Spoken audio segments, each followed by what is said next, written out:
Hello दोस्तों, मैं सुप्रिया आप सभी को Supriya education hub YouTube channel पे स्वागत करती हूँ। आज से हम लोग क्या कर रहे हैं, आज से हम लोग क्लास 10th का मैथ का क्वेश्चन बैंक का सॉल्यूशन पढ़ना स्टार्ट करेंगे। और मैं आप लोगों को पूरा 2022 से लेके पूरे जितने भी ईयर एग्जामिनेशन मतलब कि मैं लगभग 10 साल का आप लोगों को क्वेश्चन बैंक करवाने वाली हूँ। ठीक है, मैं थोड़ा सा लाइटनिंग सही कर लेती हूँ वीडियो का। ठीक है, यस सही दिख रहा है। तो चलिए आज के वीडियो में मैं आप लोगों को 2022 का, ठीक है, हाँ, आज के वीडियो में मैं आप लोगों को 2022 में जितने भी क्वेश्चन पूछे गए हैं ना, सभी क्वेश्चन का सॉल्यूशन बताएंगे। आज के वीडियो में ऑब्जेक्टिव करेंगे, नेक्स्ट वीडियो में हम लोग सब्जेक्टिव करेंगे 2022 का प्रथम पाली का। हम लोग इस तरीके से धीरे धीरे करते करते पूरा 10 साल का क्वेश्चन बैंक हम लोग सॉल्व करेंगे।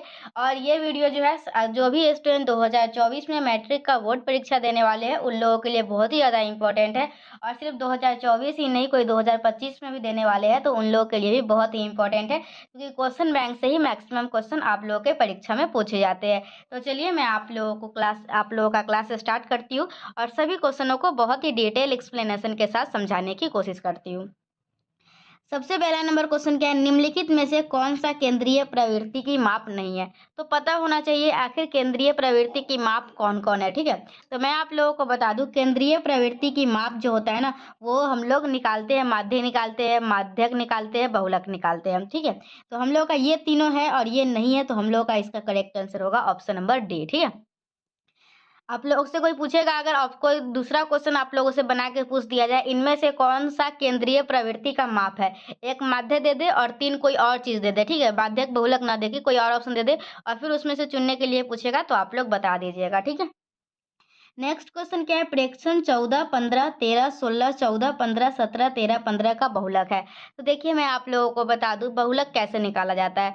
तो जो सबसे ज्यादा बार आता है ना, वही बहुलक होता है। बहुलक क्या होता है, जो सबसे ज्यादा बार आया हुआ है। तो इसमें देखिए 14 कितना बार आया हुआ है, तो 14 देखिएगा तो आप लोग 1 और 2 बार आया हुआ है। 15 कितना बार आया है, तो 15 1 2 3 बार आया है। 16 कितना बार आया है, सिर्फ 1 बार आया है। ठीक है, 13 कितना बार आया है, 13 आप लोगों का 2 बार आया है। तो सबसे ज्यादा बार इसमें जो आया है वो 15 आया है। ठीक है, 15 3 बार आया हुआ है, तो जो सबसे ज्यादा बार आता है ना, वही हम लोग का बहुलक कहलाता है। तो हम लोगों का इस क्वेश्चन का आंसर क्या हो जाएगा, 15 हो जाएगा। ठीक है, नेक्स्ट क्वेश्चन क्या है, प्रथम 5 प्राकृत संख्या का माध्य निकाले। तो पता होना चाहिए कि प्राकृत संख्या क्या होता है। तो देखिए गिनती की जो संख्या होता है ना, उसी को हम लोग प्राकृत संख्या बोलते हैं। प्राकृत संख्या किसको बोलते हैं, गिनती की संख्या को। और गिनती की संख्या क्या होता है, आप लोग बचपन से पढ़ते आ रहे हैं, 1 2 3 4। ठीक है, तो आप लोगों को प्राकृत संख्या 5 लिखना है, तो 1 2 3 4 5 लिख लिए। और आप लोगों का इसका माध्य निकालना है, क्या करना है, माध्य निकालना है। तो माध्य बराबर जो फॉर्मूला होता है वो होता है अंकों का योग अपन अंक बटा अंकों की संख्या। क्या होता है, अंकों की योग बटे अंकों की संख्या। तो ये योग मतलब होता है आप लोगों का जोड़। तो ऊपर में जितना भी संख्या है उसको जोड़ लीजिए। चलिए जोड़ते हैं, 1 2 3 3 3 6 6 4 10 10 5 15। तो 15 लिख लिए। फिर हम लोग क्या करेंगे, भाग देंगे किससे, इसमें गिनेंगे कितना संख्या है, 1 2 3 4 5, 5 संख्या है ना, तो 5 से भाग देंगे। तो 15 में अगर हम लोग 5 से भाग देंगे तो क्या आएगा, 5 3 15। तो हम लोग का इसका आंसर क्या हो जाएगा, ऑप्शन नंबर बी 3 करेक्ट हो जाएगा। ठीक है, फिर नेक्स्ट क्वेश्चन क्या है, प्रेक्षण 8 12 7 14 6 13 15 का माध्यक है। तो देखिए माध्यक हम लोग कैसे निकालते हैं। तो माध्यक निकालने के लिए हम लोगों को सबसे पहले क्या करना होता है, बढ़ते क्रम में लिखना होता है। क्या करना होता है, माध्यक निकालने के लिए हम लोगों को सबसे पहले बढ़ते क्रम में लिखना होता है। तो चलिए मैं आप लोगों को इसका बढ़ते क्रम में लिखवा देती हूँ, क्योंकि देखिए इसमें जगह नहीं है। ठीक है, तो हम लोग कॉपी में सॉल्व कर लेते हैं। ठीक है, तो थोड़ा सा इसको हम लोग इधर कर लेते हैं और इसको कॉपी में सॉल्व कर लेते हैं। कौन सा क्वेश्चन है, क्वेश्चन नंबर 4। तो हम लोग बढ़ते क्रम में लिखेंगे, तो सबसे छोटा कौन है, बढ़ते क्रम में हम लोग कैसे लिखते हैं, तो बढ़ते क्रम में हम लोग को लिखने के लिए पहले सबसे छोटा, फिर उससे बड़ा, फिर उससे बड़ा, इस तरीके से हम लोग लिखते हैं। ठीक है, तो इसमें हम लोग का सबसे छोटा कौन है, मुझे तो दिख रहा है 6 है। अच्छा, सबसे छोटा 6 है।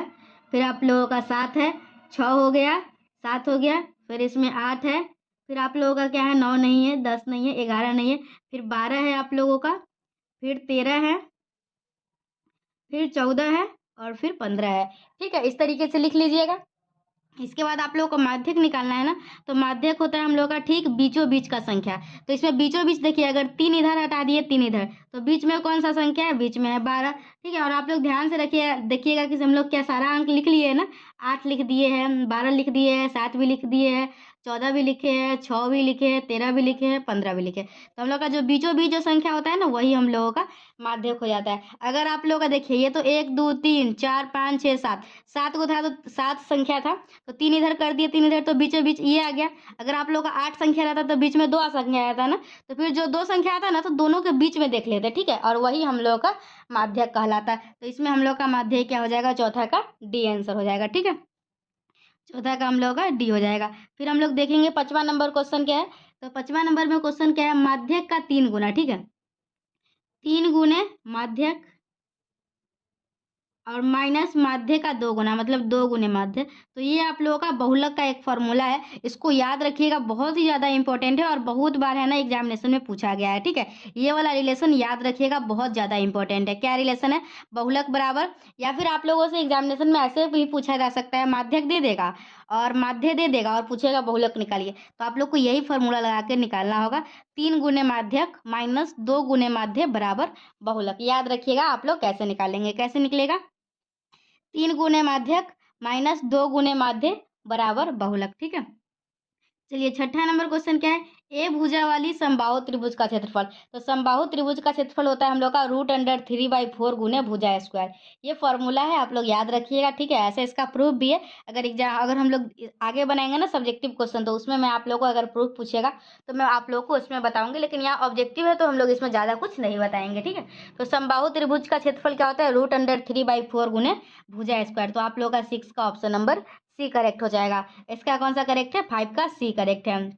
इसका 4 का क्या आया है हम लोगों का, 12 आया है। और हम लोग ये इधर का बना लिए, अब हम लोग आगे का देखते हैं। ठीक है, हम लोगों का फिर नेक्स्ट क्वेश्चन क्या है, यदि वृत्त की परिधि और वर्ग का परिमाप दोनों 88 सेंटीमीटर हो, तो बराबर 88 सेंटीमीटर के बराबर हो, तो वृत्त का क्षेत्रफल और वर्ग का क्षेत्रफल में बराबर बताना है। ठीक है, तो आप लोगों से क्या बोला है क्वेश्चन में, वृत्त की परिधि। तो वृत्त की परिधि आप लोगों का क्या होता है, फॉर्मूला याद है आप लोगों में से किसी को, वृत्त की परिधि का फॉर्मूला होता है आप लोगों का 2πr। क्या होता है वृत्त की परिधि का फॉर्मूला, 2πr। ठीक है, और वर्ग का परिमाप, वर्ग वृत्त की परिधि, वर्ग वृत्त की परिधि हम लोग का 2πr है, और 2πr बराबर दिया हुआ है आप लोगों का 88 सेंटीमीटर। तो यहाँ से अगर मैं आप लोगों को बोलूँगी त्रिज्या निकालने के लिए, तो आप लोग त्रिज्या निकाल लीजिएगा, बिल्कुल निकल जाएगा। ये 22 चौका 88 और ये 2 दूना 4, तो r बराबर क्या आ गया, 14 सेंटीमीटर। ठीक है, तो फिर हम लोग आगे देखेंगे। तो हम लोग का क्या है, फिर हम लोग का वर्ग का परिमाप, वर्ग का परिमाप क्या होता है, 4 गुने भुजा। ठीक है, वर्ग की परिमाप क्या होता है, 4 गुने भुजा। ठीक है, और हम लोग का यहाँ पे क्या दिया हुआ है, 88 सेंटीमीटर के बराबर दिया हुआ है, तो भुजा हम लोग का यहाँ से क्या आ जाएगा, 22 सेंटीमीटर। ठीक है, तो हम लोगों से वृत्त का क्षेत्रफल और वर्ग का क्षेत्रफल में रिलेशन पूछा है। तो वृत्त का क्षेत्रफल क्या होता है, वृत्त का क्षेत्रफल होता है हम लोग का πr², मतलब 22/7 गुने 14 गुने 14। और वर्ग का क्षेत्रफल क्या होता है, भुजा स्क्वायर। वर्ग का क्षेत्रफल क्या होता है, भुजा स्क्वायर, मतलब 22 का स्क्वायर, और ये दोनों कटेगा तो 7 दूना 14, तो यहाँ हम लोग का क्या हो जाएगा, 22 गुने 28, और यहाँ पे क्या हो जाएगा, 22 गुने 22। तो आप लोग आसानी से देख सकते हैं वृत्त का क्षेत्रफल यहाँ बड़ा होगा, क्योंकि इसमें 22 को 28 से गुना करना है और यहाँ 22 से ही गुना करना है। तो हम लोग का इसका करेक्ट आंसर क्या हो जाएगा, वृत्त का क्षेत्रफल बड़ा होगा वर्ग का क्षेत्रफल से। तो सतमा का आप लोगों का सी करेक्ट हो जाएगा। ठीक है, फिर क्या, यदि किसी घन का किनारा ए है तो उसका विकर्ण क्या होता है। तो देखिए, घन का विकर्ण का फॉर्मूला होता है √3 गुने भुजा। क्या होता है, √3 गुने भुजा, और ये हो जाएगा आप लोग का वृत्त का क्षेत्रफल बड़ा होगा वर्ग के क्षेत्रफल से। ठीक है, फिर क्या है क्वेश्चन, आप लोगों का त्रिज्या r तथा ऊंचाई h वाले एक लंब वृत्तीय शंकु का आयतन होगा। ठीक है, तो क्या पूछ रहा है आप लोगों से, त्रिज्या r है और ऊंचाई h है। तो देखिए, शंकु का आयतन का फॉर्मूला होता है हम लोग का 1/3 πr²। ठीक है, तो इसका फॉर्मूला याद रखिएगा। शंकु का आयतन का फॉर्मूला क्या होता है, शंकु का आयतन 1/3 πr²। ठीक है, शंकु का आयतन का फॉर्मूला क्या होता है, 1/3 πr²। ठीक है। ये जैसे शंकु का आयतन हो गया, वृत्त का क्षेत्रफल हो गया, वृत्त की परिधि हो गया, वर्ग का परिमाप, वर्ग का क्षेत्रफल, ये सारा फार्मूला आप लोगों के लिए बहुत ज़्यादा इंपॉर्टेंट है, तो आप लोग फार्मूला को रिवीजन करते रहिएगा। ठीक है। इसके बाद क्या है, यदि दो वृत्तों के क्षेत्रफल का अनुपात 4:25 है तो इसकी त्रिज्या का अनुपात निकालें। ठीक है। तो चलिए मैं आप लोगों को ये सिखाती हूँ कैसे बनेगा। क्वेश्चन नंबर हम लोगों का कितना है, 10 है। ठीक है। तो हम लोग क्वेश्चन को थोड़ा सा इधर कर लेते हैं हम लोग का, और ये ठीक है। तो 10वां नंबर क्वेश्चन क्या बोल रहा है, यदि दो वृत्तों का क्षेत्रफल का अनुपात, तो वृत्त का क्षेत्रफल क्या होता है, पाई आर वन का स्क्वायर और डिवाइडेड बाई पाई आर। तो ये हम लोग का वृत्त का क्षेत्रफल का अनुपात क्या दिया हुआ है, 4:25। ठीक है। तो पाई से पाई कट जाएगा और हम लोग क्या करेंगे, दोनों तरफ रूट ले लेंगे। तो रूट ले लेंगे तो हम लोग का क्या आ जाएगा, ये R1/R2। चार चार अगर बाहर निकलेगा तो हम लोग का 2 हो जाएगा। ठीक है। और 25 हम लोग का बाहर निकलेगा तो हम लोग का 5 हो जाएगा। ठीक है। तो ये त्रिज्या का अनुपात निकल गया, और हम लोगों से क्या पूछा है, त्रिज्या का अनुपात ही पूछा है, तो हम लोग का क्या हो जाएगा, 2:5। तो आप लोगों का इसका करेक्ट आंसर क्या हो जाएगा, ऑप्शन नंबर डी। फिर हम लोगों का है 11 नंबर क्वेश्चन, साइन 30 अपॉन कॉस 30 गुने कॉट 30। तो आप लोगों को इसका मान निकालना है। ठीक है। तो आप लोगों का क्या हो जाएगा इसका आंसर, देखिए साइन 30 का फॉर्मूला क्या होता है आप लोगों का, 1/2। ठीक है। कॉस 30 का फॉर्मूला क्या होता है, कॉस 30 का फॉर्मूला होता है आप लोगों का √3/2। और फिर क्या है, कॉट 30। तो कॉट 30 याद नहीं रहता है सभी को, तो tan 30 तो याद रहता है, तो tan 30 होता है 1/√3। तो कॉट 30 उसका उल्टा हो जाएगा √3। ठीक है। इतना ठीक है। फिर अब हम लोग देखेंगे, इसको सॉल्व करेंगे। तो ये 1/2 है। ठीक है। और ये ऊपर जाएगा तो उल्टा हो जाएगा 2/√3, और नीचे हो जाएगा √3। ये √3 से ये √3 कट जाएगा, ये 2 से 2 कट जाएगा, तो हम लोग का क्या आ जाएगा, इसका आंसर 1 आ जाएगा। ठीक है। तो 11 का डी हो जाएगा। फिर हम लोगों का क्या हो जाएगा, 12 नंबर क्वेश्चन। 12 नंबर क्वेश्चन क्या है, 1 - tan² 45 अपन 1 + tan² 45। तो tan 45 का मान होता है 1। क्या होता है tan 45, tan 45 का मान होता है 1। अगर आप लोग का त्रिकोणमिति का फॉर्मूला याद नहीं रहता है तो मुझे कमेंट में बताइएगा, मैं आप लोगों के लिए बना दूंगी वीडियो। तो 1 - tan 45 का मान होता है 1, और डिवाइडेड बाई 1 + tan 45 का मान होता है 1। ये 1 में से 1 जाएगा और 1 + 1, 1 में से 1 जाएगा तो 0, 0/2, तो आप लोगों को क्या हो जाएगा, 0 हो जाएगा। तो 12 का आप लोगों का कौन सा करेक्ट आंसर हो जाएगा, 0। और 0 किसका मान होता है, तो देखिए साइन 90 है तो साइन 90 1 होता है, तो ये नहीं होगा। साइन 0 0 होता है, तो हम लोगों का 12 का बी करेक्ट हो जाएगा। ठीक है। फिर हम लोग देखेंगे क्या, 13 नंबर क्वेश्चन। तो 13 नंबर क्वेश्चन में क्या आप लोगों का बिंदु 7 10 किस पाद में स्थित है। तो देखिए मैं आप लोगों को बताती हूँ, देखिए ये आप लोगों का प्रथम पाद है, ये द्वितीय पाद है, ये तृतीय पाद है, और ये चतुर्थ पाद है। प्रथम दोनों अगर प्लस में है तो प्रथम पाद में, अगर x प्लस में है, x माइनस में है और y प्लस में है, तो ये आप लोगों का द्वितीय पाद होता है। और ये आप लोग का दोनों माइनस में है तो ये इसको हम लोग तृतीय पाद बोलते हैं। और आप लोग का x प्लस में है और y माइनस में है तो हम लोग इसको चतुर्थ पाद बोलते हैं। देखिए ये जो पहला वाला जो लिखा हुआ होता है ना, ये हम लोग का x होता है। ठीक है। और दूसरा वाला जो लिखा होता है वो y होता है। तो यहाँ देखिएगा तो x भी प्लस में है और y भी प्लस में है, तो हम लोग का क्या हो जाएगा, ये प्रथम पाद हो जाएगा। तो आप लोगों का इसका करेक्ट आंसर क्या हो जाएगा, 13 का ए हो जाएगा। ठीक है। फिर 14 नंबर क्वेश्चन क्या है, tan 45 अनुपात tan 60। तो हम लोग का क्या हो जाएगा, ये 14 नंबर क्वेश्चन, tan 45 का मान क्या होता है, tan 45 1 होता है, और क्या है हम लोगों का अनुपात है बीच में, हाँ, और tan 60 का मान होता है √3। तो आप लोग का इसका करेक्ट आंसर क्या हो जाएगा, सी हो जाएगा। फिर क्या है, एक्स अक्ष पर स्थित किसी बिंदु के निर्देशांक का रूप होगा। तो आप लोग को एक्स अक्ष पर किसी बिंदु का निर्देशांक y0 हो जाता है। ठीक है। तो y0 किस में है, इसमें है, तो आप लोग का 15 का ए करेक्ट हो जाएगा। यही अगर y अक्ष पे किसी बिंदु का निर्देशांक पूछेगा तो x को 0 कर लीजिएगा। ठीक है।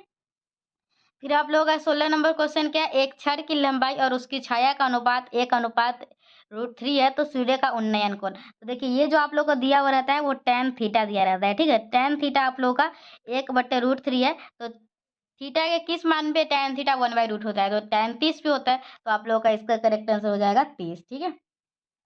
फिर 17 नंबर क्वेश्चन क्या है, मूल बिंदु से बिंदु r -xy की दूरी है।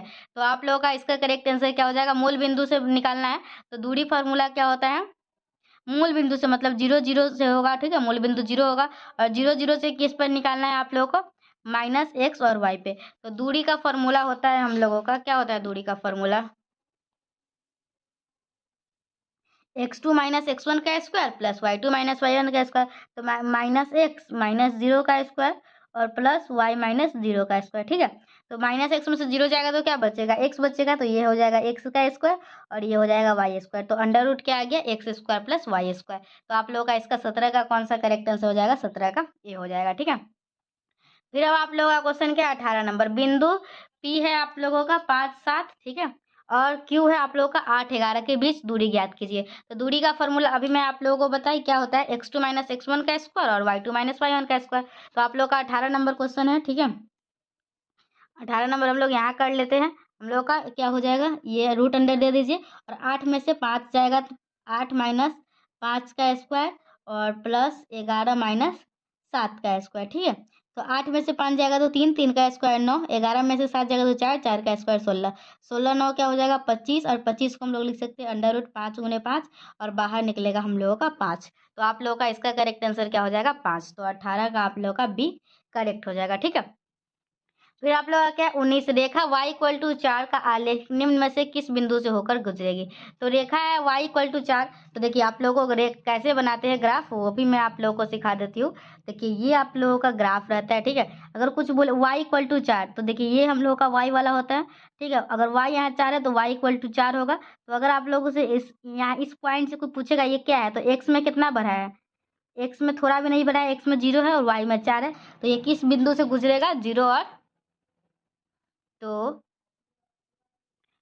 तो ये आप लोगों का x में आप लोगों का x के ये जो गुजर रहा है इस पॉइंट से भी गुजर रहेगा, तो y में 4 रहना चाहिए, वही आप लोगों का इसका आंसर हो जाएगा। तो y में 4 आप लोगों का ये हो जाएगा। ठीक है, तो ये आप लोगों का करेक्ट आंसर हो जाएगा। ठीक है, मूल बिंदु के निर्देशांक, तो मूल बिंदु के निर्देशांक होते हैं आप लोगों के 0 0। तो आप लोगों का इसका करेक्ट आंसर हो जाएगा ए। फिर क्या आप लोग का निम्नलिखित में से कौन सी छोटी प्राकृत संख्या है। तो प्राकृत संख्या किसे कहते हैं, तो प्राकृत संख्या हम लोग गिनती की संख्या को कहते हैं और गिनती की संख्या हम लोग का क्या होता है 1 2 3। तो सबसे छोटी प्राकृत संख्या क्या हो जाएगा 1। तो आप लोग का एक और इसका सी करेक्ट आंसर हो जाएगा। ठीक है, फिर अब हम लोगों का क्या है 22 नंबर क्वेश्चन है। तो निम्नलिखित में से कौन सी परिमेय संख्या है। तो परिमेय संख्या क्या होता है, जिसको हम लोग पी बाई क्यू के फॉर्म में लिख सकते हैं। तो रूट अंडर 25 बाहर निकलेगा 5, तो 5/1 इसको पी बाई क्यू के फॉर्म में लिख सकते हैं। तो ये हम लोग का परिमेय संख्या हो गया। फिर हम लोग का नेक्स्ट क्वेश्चन क्या है, निम्नलिखित में से कौन सी अपरिमेय संख्या है। तो अपरिमेय संख्या कौन होता है, जिसको हम लोग पी बाई क्यू के फॉर्म में नहीं लिख सकते हैं। ठीक है, तो देखिए रूट अंडर 5 गुने रूट अंडर 5 जो है ना वो 5 हो जाता है और ये आप लोगों का रूट अंडर 16 बाहर निकलेगा तो 6 4 और इसको भी हम लोग परिमेय संख्या में लिख सकते हैं। ठीक है, आप लोगों को मैं जब सब्जेक्टिव बताऊंगी ना तो आप लोग को बताऊंगी कि ये कैसे हम लोग लिखते हैं, लेकिन आप लोग अभी इतना समझिए कि इस टाइप की इसको हम लोग पी वाई क्यू के फॉर्म में लिख सकते हैं। ठीक है, तो हम लोग किसको नहीं लिख सकते, तो ये ऑप्शन नंबर सी को नहीं लिख सकते। तो ये हम लोग का अपरिमेय संख्या हो जाएगा। फिर हम लोगों का क्या है, यदि P और Q दो अभाज्य संख्या है तो उनका मौसा। तो देखिए दो अभाज्य संख्या का मौसा क्या हो जाता है, दोनों का गुणनफल, अब सॉरी मौसा है ना। तो दो अभाज्य संख्या है तो दोनों में हम लोग का, अगर दो अभाज्य संख्या है तो दोनों का मौसा हम लोग का 1 हो जाएगा। ठीक है, फिर 0.13 पूछ रहा है। तो देखिए इसमें क्या कीजिएगा, पहले पूरा संख्या लिख दीजिएगा, माइनस कीजिएगा जिस पे बार नहीं है, तो इसमें सारे संख्या पे बार है तो मतलब 0 है। और जितने संख्या पे बार है ना इसमें मतलब इसको हम लोग रेकरिंग या बार, इसको जो भी पढ़िए आप लोग इसको बार पढ़ते हैं हम लोग। ठीक है, तो जी कितनी संख्या पे बार है, दो संख्या पे तो 1 2 दोनों पे आप लोग 9 लगा दीजिएगा। तो 13 में से 0 जाएगा तो 13, 13/99। तो आप लोग का ऑप्शन नंबर सी करेक्ट हो जाएगा। ठीक है, अब क्या हम लोग का 18 तथा 72 का मौसा निकालिए। ठीक है, तो मौसा हम लोग कैसे निकालते हैं आप सभी को पता ही होगा, लेकिन फिर भी मैं आप लोगों को बता देती हूँ। किसी भी मेथड से आप यूक्लिड से भी बना सकते हैं, लेकिन यहाँ पे तो आप लोग जो भी आप लोगों को जो आसान लगता है वो 18 दूना 36, 18 चौका 72, 72 में 0 आ गया तो आप लोग 18 इसका मौसा हो जाएगा। फिर रूट 12 का परिमेयकरण, तो हम लोग रूट 12 को क्या लिख सकते हैं 2√3। ठीक है, तो इसको परिमेयकरण करने के लिए क्या करना होगा, √3 से गुना करना होगा। तो हम लोग का इसका परिमेयकरण होगा। ठीक है, तो √2√3 का परिमेय √3 का क्या हो जाएगा, √3 हो जाएगा इसका। ठीक है, 27 का ए हो जाएगा। तो याद रखिएगा आप लोग इसका परिमेयकरण करेंगे तो कैसे करेंगे। ठीक है, रूट वाले टर्म को हटाना होता है परिमेयकरण के दौरान। हम लोग नेक्स्ट क्वेश्चन देखें। पी एक धनात्मक पूर्णांक है तो धनात्मक सम पूर्णांक क्या हो जाएगा, तो हम लोग का धनात्मक सम पूर्णांक क्या हो जाएगा 2p हो जाएगा। फिर हम लोग का क्या है, निम्नलिखित में से किसका दशमलव प्रसार शांत है। तो जब हम लोग भाग देंगे या फिर हम लोग इसको शांत कैसे चेक करते हैं, अशांत कैसे चेक करते हैं, तो अगर भाग देते हैं अगर ये खत्म हो जाता है तो शांत रहता है, अगर खत्म नहीं होता है बढ़ता ही जाता है तो वो अशांत रहता है। ठीक है, तो हम लोग इसका अब हम लोग नेक्स्ट क्वेश्चन करते हैं। ठीक है, तो आप लोगों को जो 29 नंबर क्वेश्चन है ना, उसमें क्या बताना है, निम्नलिखित में किसका दशमलव प्रसार शांत है। तो अगर आप लोग इसको डिवाइड करके देखिएगा ना, तो आप लोगों का इसका करेक्ट आंसर आएगा ऑप्शन नंबर डी होगा। ठीक है, तो हम लोगों का देखिए, या फिर ऐसे भी समझ सकते हैं, नीचे में जो है ना उसका अगर कुछ 2 के फैक्टर में आएगा, ठीक है, 2 का मल्टीप्लाई में नीचे वाला, तो आप लोगों का उसका दशमलव प्रसार शांत हो जाता है। ठीक है, फिर क्या है, इसमें दशमलव प्रसार किसका शांत नहीं है, तो जिसमें 2 का, ये आप लोगों का इसमें करेक्ट हो जाएगा। ठीक है, क्योंकि इसमें जो नीचे वाला फैक्टर नीचे वाला है ना, वो 2 के पहाड़ा में नहीं आता है, ऐसे भी समझ सकते हैं। फिर क्या, यदि 0 और 5 पूरा कोण है तो देखिए मैं आप लोगों को बता दूं, पूरा कोण क्या होता है, अगर कोई भी 2 कोण है और दोनों कोण के जोड़ने पे आप लोगों को 90 डिग्री आता है, तो वो हम लोगों का पूरा कोण कहलाता है। तो यहाँ 0 और 5 पूरा कोण होता है, तो कॉस थीटा और साइन फाई आपस में बराबर होगा। कौन सा ऑप्शन है, साइन थीटा साइन फाई नहीं, ये आप लोगों का, ये, हाँ, ये आप लोगों का करेक्ट हो जाएगा। Cos 90 minus theta sine theta हो जाता है, दोनों अगर पूरा कोण है तो साइन थीटा और कॉस थीटा आपस में बराबर होगा। तो आप लोगों का कॉस का उल्टा सेक और साइन का उल्टा कोसेक, तो आप लोगों का इसका बी करेक्ट हो जाएगा। फिर क्या है, आप लोगों का sine square 75 plus sine square 75। ठीक है, तो साइन स्क्वायर थीटा को हम लोग क्या लिख सकते हैं, 1 माइनस कॉस स्क्वायर थीटा, क्या लिख सकते हैं, 1 minus cos cos square theta. तो हम लोग का यहाँ पे क्या हो जाएगा, 1 माइनस, या फिर मैं आप लोग को बता दूं, साइन थीटा को हम लोग क्या लिख सकते हैं, साइन 90 माइनस थीटा, तो मतलब हम लोग इसको साइन 75, मतलब कि ये जो साइन स्क्वायर 15 है ना, इसको हम लोग कॉस स्क्वायर 75 लिख सकते हैं। ठीक है, साइन को कॉस में कैसे चेंज करते हैं वो मैं आप लोग को सिखा देती हूँ। देखिए, अगर आप लोगों का दोनों का, अगर हम लोग साइन स्क्वायर 75 है ना, साइन स्क्वायर 15, तो साइन 90 माइनस थीटा क्या होता है, कॉस थीटा, तो हम लोग इसको साइन 15 को लिख सकते हैं साइन 19 माइनस 75, और साइन 90 माइनस थीटा पे आ गया तो कॉस थीटा हो जाएगा, तो कॉस 75 हो जाएगा, और इसका स्क्वायर है तो कॉस स्क्वायर 75 हो जाएगा। और sign square theta plus cos square theta का क्या फॉर्मूला होता है, एक, तो आप लोगों का इसका करेक्ट आंसर हो जाएगा एक। 1 प्लस टेन स्क्वायर थीटा क्या होता है, तो आप लोगों को पता होगा, सेक स्क्वायर थीटा क्या होता है आप लोगों का, sec square theta minus tan square theta equal to 1, क्या होता है फॉर्मूला इसका, आप लोग ये 3 फार्मूला याद किए होंगे, sine square theta plus cos square theta equal to 1, और sec square theta minus tan square theta equal to 1, और एक फार्मूला है cosec square theta minus cot square theta equal to 1। तो यहाँ से आप लोग टेन स्क्वायर थीटा क्या निकल के आ जाएगा, ये उधर जाएगा। ठीक है, 1 प्लस टेन स्क्वायर थीटा चाहिए, तो ये उधर जाएगा, तो हम लोग का बचेगा सेक स्क्वायर थीटा। फिर क्या है, 2 into sine square alpha plus cos square alpha, तो इसका वैल्यू क्या हो जाता है, sign square theta plus cos square theta का एक, तो आप लोगों का इसका करेक्ट आंसर हो जाएगा 2 गुने 1, मतलब ये। फिर इसमें से क्या होगा, दोनों में से हम लोग 5 कॉमन ले लेंगे, तो हम लोग का क्या बचेगा, cosec square theta minus cot square theta, और cosec square theta minus cot square theta क्या होता है, तो 1 होता है, तो आप लोगों का इसका करेक्ट आंसर क्या हो जाएगा, ये वाला, और 5 इंटू 1 5। फिर क्या है, 3 अल्फा इक्वल टू 180 है। ठीक है, 3 अल्फा इक्वल टू क्या दिया हुआ है आप लोगों का, 3 अल्फा इक्वल टू 180, तो कॉस अल्फा का मान निकालिए। तो देखिए 3 अल्फा ये है ना, तो ये दोनों कट जाएगा आप लोगों का 60 मतलब में, तो अल्फा इक्वल टू क्या आया, 60 आया, तो कॉस 60 निकालिएगा। ठीक है, क्या निकालिएगा, कॉस 60, तो साइन 60 का फॉर्मूला होता है √3/2, और कॉस 60 का होता है 1/2, तो आप लोग का इसका ऑप्शन ये करेक्ट हो जाएगा। फिर नेक्स्ट क्वेश्चन क्या है आप लोगों का, A sine theta equal to 1 है और B sine theta equal to 1 है, तो tan थीटा पूछा है, तो कुछ नहीं करना है, दोनों को डिवाइड कर दीजिए। तो आप लोग अगर डिवाइड करते हैं, तो a sine theta by b cos theta equal to 1, ये हम लोग का साइन बाई कॉस क्या हो जाएगा, tan थीटा हो जाएगा। ठीक है, तो tan A by B tan theta equal to 1 है, तो tan थीटा इस क्या हो जाएगा, इसका अपोजिट हो जाएगा, तो आप लोगों का B by A correct answer हो जाएगा। समझ में आ रहा है ना, बिल्कुल।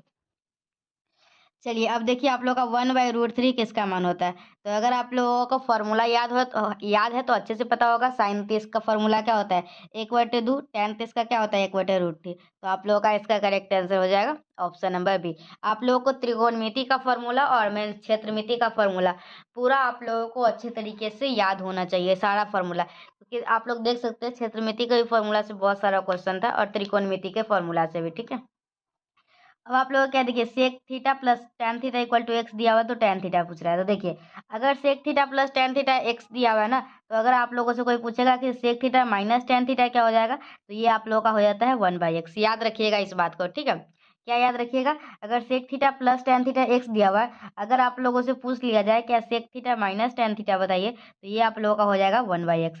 फिर क्या करेंगे, दोनों इक्वेशन को जोड़ेंगे, नहीं दोनों इक्वेशन को जोड़ेंगे तो नहीं आएगा, हम लोग को टेन का मान चाहिए ना, तो दोनों इक्वेशन को घटाएंगे तो सेक से कट जाएगा, और ये टेन थीटा और ये 2 tan थीटा हो जाएगा, ठीक है, और x माइनस 1/x हो जाएगा, मतलब x माइनस 1/x का 2 हो जाएगा। तो हम लोग इसको अगर सॉल्व करते हैं x माइनस 1/x/2, तो ये आता है x, और 1 × x² माइनस 1 × 2x, ठीक है। आप लोग का इसका करेक्ट आंसर हो जाएगा 39 का बी हो जाएगा। कैसे, मैं आप लोगों को इसको फिर से समझाती हूँ। 39 नंबर क्वेश्चन, ठीक है, कॉपी में हम लोग समझेंगे और अच्छे से समझेंगे, ठीक है। कोई भी क्वेश्चन में आप लोगों को डाउट नहीं बचना चाहिए।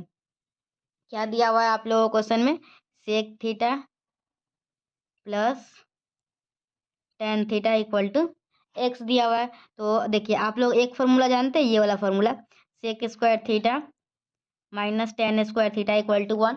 आप लोग का 3 फार्मूला है ना, बहुत important formula, sine square theta plus cos square theta equal to 1, और sec square theta minus tan square theta equal to 1, और एक है cosec square theta minus cot square theta equal to 1। तो वही फार्मूला ये यूज करते हैं, ठीक है। और आप लोग अलजेब्रा में पढ़े होंगे क्या है, ए स्क्वायर माइनस बी स्क्वायर का formula A plus b into a minus B, ठीक है। ये आप लोगों का फार्मूला होता है, आप लोग ध्यान रखिएगा। तो यहाँ से आप लोगों का क्या आ जाएगा, ये sec theta plus tan theta, और ये आ जाएगा आप लोगों का sec theta minus tan theta. तो ये आप लोगों का क्या आ गया, एक के बराबर आ गया। तो फिर आप लोगों से अगर कोई पूछेगा sec theta minus tan theta बताइए, तो ये क्या हो जाएगा, 1/, ये वाला जो है इसके साथ ये भाग में चला जाएगा, तो sec theta plus tan theta. तो यहाँ से क्या आ जाएगा आप लोगों का, sec theta minus tan theta equal to 1/सेक थीटा प्लस टेन थीटा है ना, तो sec theta plus tan theta क्या दिया हुआ है, एक्स, तो ये आप लोगों का 1/x आ गया। और हम लोगों को क्या निकालना है, अगर हम लोग इक्वेशन 1 और इक्वेशन 2 को घटाते हैं, ठीक है, तो आप लोग कैसे घटाते हैं, देखिए यहाँ पे है sec theta plus tan theta equal to X, और ये है आप लोगों का sec theta minus tan theta equal to 1/x। दोनों को क्या कीजिएगा, आपस में घटाइएगा, तो ये माइनस में है, ये प्लस में है, ये माइनस में, एक प्लस में एक माइनस में है तो कट जाएगा, ये आप लोगों का 2 tan थीटा आ जाएगा, और ये आप लोग का आ जाएगा x माइनस 1/x। अब इसको सॉल्व कीजिएगा, तो एलसीएम लीजिएगा, वन एक से एक्स किया एक्स हो जाएगा, और ये आप लोग का x² हो जाएगा, और एक्स एकम में एक, तो ये एक हो जाएगा, और ये आप लोग को 2 tan थीटा का मन आया है, और tan थीटा का चाहिए तो क्या करना होगा, 2 से डिवाइड कर देना होगा, तो आप लोग का ये आंसर हो जाएगा। समझ में आया कैसे हम लोग बनाए, पूरा स्टेप बाय स्टेप बिल्कुल आया होगा। तो ये यहाँ तक देख लिए। अब देखिए नेक्स्ट क्वेश्चन क्या है आप लोगों का, साइन स्क्वायर फाई है, ठीक है, क्या है आप लोगों का, sine square phi plus 1/1 plus tan square phi. तो 1 + tan स्क्वायर फाई क्या हो जाएगा, ये सेक स्क्वायर फाई हो जाएगा, ठीक है। आप लोगों को मैं बताई थी ना, sec square theta minus tan square theta equal to 1, तो sec square theta equal to क्या हो जाएगा, 1 + tan स्क्वायर थीटा। ओके, तो हम लोग इसके जगह पे सेक स्क्वायर थीटा लिख सकते हैं, और 1/सेक स्क्वायर थीटा का फॉर्मूला क्या होता है, कॉस स्क्वायर थीटा, क्या होता है, कॉस स्क्वायर थीटा। और तो sign square theta plus cos square theta किसका फॉर्मूला हो जाएगा, तो sign square theta plus cos square theta क्या होता है, एक, ठीक है। नेक्स्ट क्वेश्चन क्या आप लोगों का, के किस मान के लिए समीकरण x + 2y = 3 और 3x + ky = 9 समपाती रेखा को प्रदर्शित करता है। तो समपाती रेखा को हम लोग को कैसे दिखाते हैं, a1/a2 b1/b2 करेंगे, ठीक है। तो a1 हम लोग का क्या है, 1/3, और ये 2/k, तो आप लोग का k बराबर क्या आ जाएगा, 6 आ जाएगा, तो आप लोग का 41 का डी हो जाएगा, ठीक है। फिर क्या हम लोगों का, अगर तीनों आपस में बराबर है तो समीकरण का हल क्या होता है। तो देखिए ये क्वेश्चन बड़ा इंपॉर्टेंट है, आप लोग ध्यान रखिएगा कि किस कंडीशन में क्या होता है, ठीक है। मैं आप लोगों को बताती हूँ अच्छे तरीके से। अगर आप लोग का एक बराबर है और एक बराबर नहीं है, तो इसका कोई हल नहीं होगा, ठीक है। और पहला कोई भी तीनों में से कोई आपस में बराबर नहीं है, तो केवल एक हल होंगे, और तीनों आपस में बराबर है तो अनगिनत हल होता है, ठीक है। क्या होता है, अनगिनत हल हो जाता है। फिर आप लोग का नेक्स्ट क्वेश्चन क्या है, निम्नलिखित में से कौन सा द्विघात समीकरण है। तो द्विघात समीकरण बना कौन सा होता है, जिसका घात 2 होगा, ठीक है। तो अगर इसको आप लोग अगर सॉल्व कीजिएगा तो इसका मैक्सिमम पावर आएगा 4 आएगा, तो ये आप लोग इसको कट कर दीजिए। अगर इसको करते हैं तो x², और ये भी तो x² ही रहेगा, लेकिन चांसेस क्या है कि कट सकता है। अच्छा देखते हैं इसमें, और हाँ ये तो बिल्कुल नहीं होगा, ठीक है, क्योंकि और हाँ, ये भी नहीं होगा क्योंकि जो इसका घात है ना, ये जो इसको क्या बोलते हैं, वेरिएबल जो होता है हिंदी में शायद चर राशि, हाँ, चर जो है ना वो रूट के अंदर नहीं रहना चाहिए, इस बात का ध्यान रखना होता है, ठीक है। रूट को हटाना पड़ता है समीकरण बताने के लिए, तो रूट को हटाने के लिए हम लोग को स्क्वायर करना होगा, तो फिर जो मैक्सिमम, जो सबसे ज़्यादा स्क्वायर किया है, जो सबसे ज़्यादा पावर होता है ना, जो सबसे ज़्यादा घात, तो अगर सबसे ज़्यादा घात अगर 2 होता है तभी हम लोग, अगर घात उसका 2 है ना सबसे ज़्यादा, तो घात कौन होता है, जो सबसे ज़्यादा बनाता है, ठीक है, जिसका पावर सबसे ज़्यादा होता है, तो वो हम लोग का द्विघात समीकरण होता है। तो इसमें आप लोग का करेक्ट आंसर जो होगा ना, तो वो आप लोग को मैं बता दूं, इसका करेक्ट आंसर यही आएगा, 43 का सी आएगा। फिर आप लोगों का क्या है, निम्नलिखित में से कौन सा द्विघात समीकरण नहीं है, तो देखिए द्विघात समीकरण नहीं है पूछा है, ठीक है, तो हम लोग देख लेते हैं कौन सा नहीं है। अगर इसमें करेंगे तो ये एक्स स्क्वायर आ जाएगा, ये तो है, ये भी है, अगर ये, हाँ ये नहीं है, ठीक है, क्योंकि इसका क्यों है, इसका पावर जो है वो आप लोगों का क्यों है, तो ये द्विघात त्रिघात समीकरण होगा, ठीक है। दूसरा होगा द्विघात, नहीं होगा, द्विघात वो उसी का होता है जिसका पावर 2 होता है। और इसमें आप लोग का रूट के अंदर चर नहीं है, ये रह सकता है, एक्स जो है ना, एक्स, इसको रूट में नहीं रहना होता है, ठीक है। फिर आप लोगों का नेक्स्ट क्वेश्चन क्या है, यदि द्विघात समीकरण ये है, इसका मूल समान है तो पी का मान ज्ञात कीजिए। तो पी का मान अगर मूल समान है ना, तो हम लोग का विवेचक जो होता है ना, विवेचक वो 0 होता है, ठीक है। तो विवेचक हम लोग कैसे निकालते हैं, तो याद रखिएगा, विवेचक हम लोग निकालते हैं बी स्क्वायर माइनस 4ac करके, ठीक है। तो हम लोग बी स्क्वायर करेंगे तो माइनस के का स्क्वायर क्या हो जाएगा, के स्क्वायर, और माइनस 4ac मतलब 4 चौका 16 इक्वल टू 0, मतलब के स्क्वायर इक्वल टू 16, मतलब के इक्वल टू क्या आ गया, प्लस माइनस 4 आ गया, ठीक है। तो हम लोग का इसका क्या है, क्या पूछ रहा है, कोई मूल, अच्छा, का कोई वास्तविक मूल नहीं है, तो ये लेस देन 0 होना चाहिए, ये लेस देन 0 होगा, और के जो है वो लेस देन 4 आएगा, मतलब के का वैल्यू जो है वो -4 से लेकर 4 के बीच में आएगा, ठीक है। फिर आप लोग का क्या है, अल्फा बीटा द्विघात समीकरण के मूल है, तो अल्फा प्लस बीटा ये निकालिए। तो देखिए अगर आप लोगों को कोई भी द्विघात समीकरण दिया रहेगा, ठीक है, क्या रहेगा, अगर कोई भी आप लोगों का द्विघात समीकरण दिया रहेगा और आप लोगों से पूछेगा क्या कि अल्फा प्लस बीटा निकालिए, तो अल्फा प्लस बीटा का फॉर्मूला होता है -b/a, क्या होता है फॉर्मूला, -b/a। और अगर आप लोग इस इक्वेशन को कंपेयर कीजिएगा a x square general equation से, सामान्य जो इक्वेशन होता है इसका, a x square plus b x plus c से, तो आप लोगों का जो एक्स के साथ कोफिशिएंट है ना वो बी होता है, और यहाँ पे क्या है बी, -3√3, यहाँ माइनस है, और बी क्या है -3√3, और ए एक्स स्क्वायर का जो हम लोगों का साथ में जो रहता है ना, एक्स स्क्वायर के साथ में कोफिशिएंट बोलते हैं, हिंदी में मुझे नहीं याद है क्या बोलते हैं उसको, जो भी तो आप लोग का ये 1 हो जाएगा, तो ये माइनस माइनस प्लस, तो ये क्या हो जाएगा, अल्फा प्लस बीटा 3√3 आ गया, ठीक है। तो 3√3 ये आ गया, और -√3, तो 3√3 में से एक रूट गया तो कितना बचेगा, 2√3 बच जाएगा, ठीक है।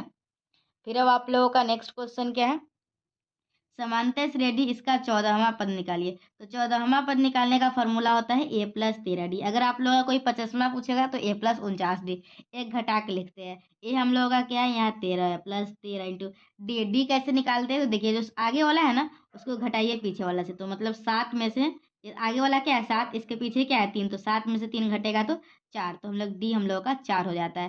तो 3 प्लस 13 चौका 52, तो 52 3 55, तो आप लोगों का इसका करेक्ट आंसर क्या हो जाएगा, बी। समझ में आया है बिल्कुल, चलिए। निम्नलिखित में कौन सा समांतर श्रेणी में है, तो समांतर श्रेणी में कौन होता है जिसका कॉमन डिफरेंस जो होता है ना, सर्वांतर, वो सेम होता है। तो इसमें देखिए इसमें 10 बढ़ रहा है, इसमें 3 बढ़ रहा है, तो हटाइए इसको, ये भी हटाइए। ये आप लोग अगर इसमें, अगर इसका आप लोगों का कोई पूछेगा ना, तो आप लोग का इसका क्या हो जाएगा, अगर सभी में 2 जोड़िएगा ना तो ये आगे वाला टर्म आते जाएगा, ठीक है। तो इसका सर्वांतर 2 है, और ये आप लोगों का समांतर श्रेणी में है। फिर आप लोगों से क्या पूछा जा रहा है, समांतर श्रेणी इसका एनवा पद क्या होगा, ठीक है, क्या पूछा जा रहा है, एनवा पद। तो एनवा पद हम लोगों का निकालने का क्या फॉर्मूला है, t n equal to a plus n-1 into d, ठीक है। एनवा पद निकालने का क्या फॉर्मूला है, a plus n-1 into d. ए हम लोग का क्या है 16 है, प्लस n-1, डी कैसे निकालते हैं, आगे वाले में से पीछे वाले को घटा के, कोई भी 2 टर्म ले लीजिए, आगे वाले में से पीछे वाले को घटा दीजिएगा, 6 में से 11 जाएगा तो कितना बचेगा, -5, ठीक है। बहुत सारे बच्चे 5 लिख देते हैं और गलत कर लेते हैं, तो आप लोग ध्यान रखिएगा, 16, फिर अगर गुना करते हैं तो इधर -5 और ये +5, तो ये क्या हो जाएगा 21 -5 है, तो आप लोगों का 50 का क्या करेक्ट आंसर हो जाएगा, 50 का भी। समझ में आ रहा है पूरा क्वेश्चन, बिल्कुल आ रहा होगा, ठीक है। चलिए अब हम लोगों का नेक्स्ट क्वेश्चन क्या है, 51 नंबर, वाई अक्ष पर सभी बिंदुओं का भुज। देखिए भुज आप लोगों का कौन होता है, एक्स एक्सिस वाला। तो वाई एक्स एक्स अक्ष पे जो है ना आप लोगों का जो भुज होता है वो जीरो होता है। क्या होता है, एक वाई अक्ष पे एक्स जो होता है वो जीरो होता है, मतलब उसका भुज जीरो होता है। ठीक है, फिर नेक्स्ट क्वेश्चन आप लोगों का क्या है, समांतर श्रेणी दिया हुआ है, इसका सर्वांतर निकालना है। तो सर्वांतर मतलब क्या, आप लोग इसको डी से सूचित करते हैं और निकालते कैसे है, ये आगे वाले टर्म को पीछे वाले से घटा के। तो 1/8 में से 0 घटाइएगा तो क्या आ जाएगा, 1/8 आ जाएगा। ठीक है, क्योंकि किसी भी चीज में से अगर 0 घटाते हैं तो क्या रहता है, वो सेम रहता है। फिर क्या है, यदि समांतर श्रेणी का सामान्य पद ये दिया हुआ है तो इसका प्रथम पद निकालना है। तो प्रथम पद निकालना है तो क्या करेंगे, एन के जगह पे 1 डाल देंगे। तो 5, इस एन के जगह पे 1 डालिएगा तो 5 से कम 5, 5 में से 7 जाएगा तो -2 हो जाएगा। ठीक है, तो आप लोगों का ये 53 का डी आंसर हो जाएगा। फिर आप लोगों का क्या है, बिंदु ए 0 -8 और बी -12 0 को मिलाने वाली रेखाखंड के मध्य बिंदु का निर्देशांक। तो अगर आप लोगों से कोई पूछेगा कि मध्य बिंदु का निर्देशांक निकालिए तो कैसे निकालिएगा, देखिए मध्य बिंदु का निर्देशांक निकालने का फॉर्मूला होता है x1 + x2/2। तो 0 में -12 जोड़िएगा तो क्या आएगा, -12, और इसको 2 से भाग कीजिएगा तो -6। तो x में आप लोगों का जहाँ -6 दिख रहा है वहाँ पे टिक कर दीजिए। ऐसे y का भी निकालना है तो y के दोनों को जोड़ दीजिए, -8 में 0 जोड़िएगा तो -8, और उसमें से 2 से भाग कीजिएगा तो -4 आ जाएगा। ठीक है, फिर आप लोगों का 55 नंबर क्वेश्चन क्या है, यदि त्रिभुज एबीसी के शीर्षों के निर्देशांक ए बी सी तो इसका केंद्रक निकालिए। तो केंद्रक कैसे निकलता है, तीनों को जोड़ के 3 से भाग कर देना होता है। ये x1 + x2 + x3/3 हो जाएगा, और y1 में भी ऐसे ही करेंगे, y1 + y2 + y3/3 हो जाएगा। तो आप लोगों का इसका क्या हो जाएगा, डी हो जाएगा। एग्जामिनेशन में यहाँ पे x1 y1 ना दे के आप लोग को 2 3 4 5 ऐसे कर, मतलब कोई नंबर भी दे दिया जा सकता है, तो आप लोग उसको इस फॉर्मूला से निकाल लीजिएगा, याद रखिएगा। एक्स वाला जो भी होगा उसको एक साथ जोड़ के, 3 है ना टोटल, 3 है, 1 2 3, तो 3 से भाग कर दिए। वाई वाले सब जोड़ के, वाई क्या है, कितना है, 1 2 3, तो 3 से भाग कर दिए। इसमें हम लोग का 2 था, 2 तो मतलब कि 2 को जोड़े हैं तो 2 से भाग किए हैं। ठीक है, अब हम लोग क्वेश्चन पूछ रहा है, यदि बिंदु P 2 3 4 1 और 6 - 3 संरेख है तो के का मान। तो संरेख ले रहे होगा तो आप लोग का ये 2 का देखिए 2 से गुना करने पे आ रहा है ना, 2 दूना 4, 2 तिहाई 6। तो इसमें आप लोग का 3 है और यहाँ के है और यहाँ -3 है। तो आप लोगों का क्या हो जाएगा, के का मान आप लोगों का इसी में से कोई हो जाएगा।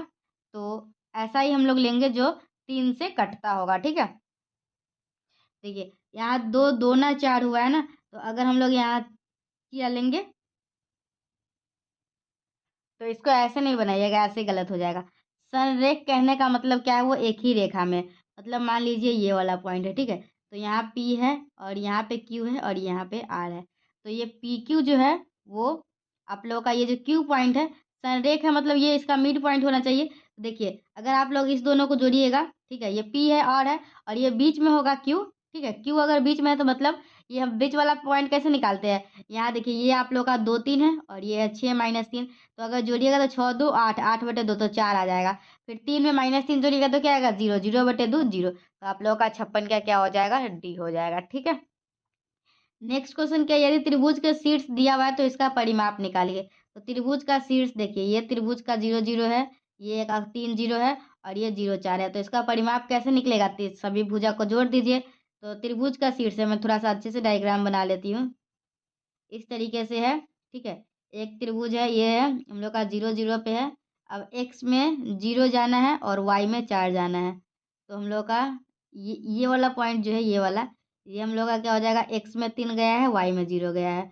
और यहाँ पे अच्छा ये ऐसे नहीं बनेगा, ये ऐसे बनेगा त्रिभुज। ठीक है, और ये वाला ये हम लोग का 0 0 है, ये 3 0 है और यहाँ x में 0 है और y में 4 है। परिमाप निकालना है तो ये 3 हो जाएगा। ठीक है, और ये आप लोग का क्या हो जाएगा, 4 हो जाएगा। ये 3 है, ये 4 है, तो ये हम लोग पाइथागोरस प्रमेय से निकालेंगे तो 5 हो जाएगा। तो 5 4 9 3 12 हो जाएगा आप लोग का इसका परिमाप। ठीक है, कैसे निकाले समझ में आया। अगर आप लोग का कोई भी त्रिभुज दिया हुआ है ना और ये आप लोग का लंब आधार दिया हुआ है तो कर्ण हम लोग निकाल लेते हैं पाइथागोरस प्रमेय से। फिर आप लोग का बिंदु दिया हुआ है 3 0 7 0 और 8 4 से बने त्रिभुज का क्षेत्रफल। तो त्रिभुज का क्षेत्रफल कैसे निकालते हैं, हम लोगों का हीरोन्स फार्मूला है √s × s - a s - b h minus c, इससे भी निकाल लेते हैं। और एक फॉर्मूला हम लोग का है त्रिभुज का क्षेत्रफल 1/2 इंटू x1 गुने y2 माइनस y3, फिर माइनस x1 और माइनस x2 और y3 माइनस y1, फिर है x3। इस तरीके से हम लोग इसको फार्मूला लगा के जब बनाएंगे ना, तो हम लोगों का इसका आंसर जो आएगा, तो आप लोग बनाइएगा ना तो इसका आंसर 12 आएगा। ठीक है, बना के देखिएगा। फिर आप लोगों का क्या है, त्रिभुज के तीनों कोनों का योगफल। तो त्रिभुज के तीनों कोनों का योगफल क्या होता है, 180 डिग्री होता है। बच्चा को पता होता है ये सब क्वेश्चन। त्रिभुज के तीनों कोनों का योगफल 180 डिग्री होता है।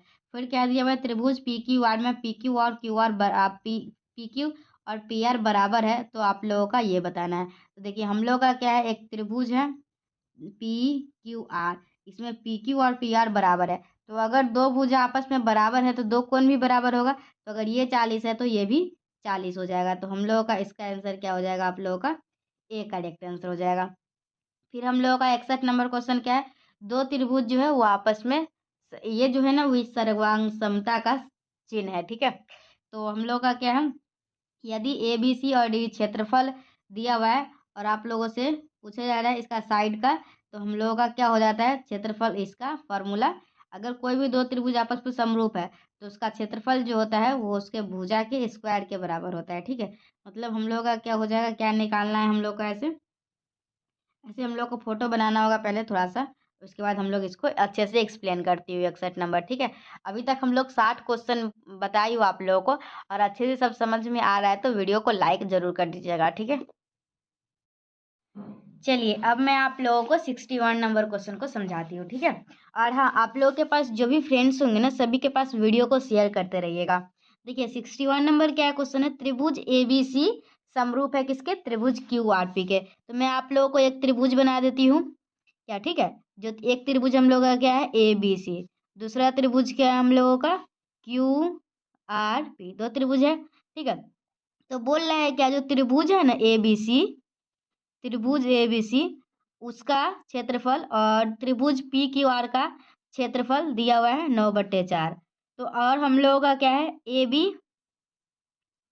और ए बी दिया हुआ है हम लोगों का 18 सेंटीमीटर। ठीक है, और आप लोगों का बी सी दिया हुआ है बी सी 15 सेंटीमीटर, और आप लोगों का पी आर निकालना है। ठीक है, मतलब आप लोग देखिए ए बी आप लोगों को दिया हुआ है, ये दिया हुआ है 18 सेंटीमीटर, बी सी आप लोगों को ये दिया हुआ है 15 सेंटीमीटर, और आप लोगों को निकालना क्या है पी आर, ये वाला निकालना है। ठीक है, तो देखिए हम लोगों का जो, अगर कोई भी दो त्रिभुज आपस में समरूप होता है, क्या होता है, कोई भी दो दो त्रिभुज अगर आपस में समरूप होता है ना, तो उसका जो क्षेत्रफल का अनुपात होता है, ठीक है, उसका क्षेत्रफल का अनुपात जो होता है वो बराबर होता है किसके, उसके संगत भुजाओं के वर्ग के। ठीक है, किसके बराबर होता है, संगत भुजाओं के वर्ग के। तो ए बी सी के संगत भुजा ए बी जो है ए बी और बी सी, तो ये हम लोगों का किसके बराबर हो जाएगा, संगत भुजा के वर्ग, मतलब ये बी सी हम लोगों का संगत है और ये हम लोगों का आर पी है। ठीक है, तो हम लोगों का इसके वर्ग के बराबर हो जाएगा ना, तो हम लोगों का देखिए क्या निकल के आएगा, ये हम लोगों का b c upon p r बोलिए या आर पी बोलिए, इसका स्क्वायर होगा। तो अगर हम लोग रूट लेंगे तो ये 3/2 निकलेगा, और बी सी हम लोग का दिया हुआ है 15, और ये हम लोग का एक्स नहीं पता है, ये 3 पंचे कटेगा, 3 पंचे 15 मरतब में, तो हम लोग का क्रॉस मल्टीप्लीकेशन कीजिएगा तो एक्स बराबर आ जाएगा आप लोगों का 10। ठीक है, तो आप लोगों का 61 का कौन सा आंसर करेक्ट हो जाएगा, 61 का बी हो जाएगा। समझ में आया कैसे हुआ।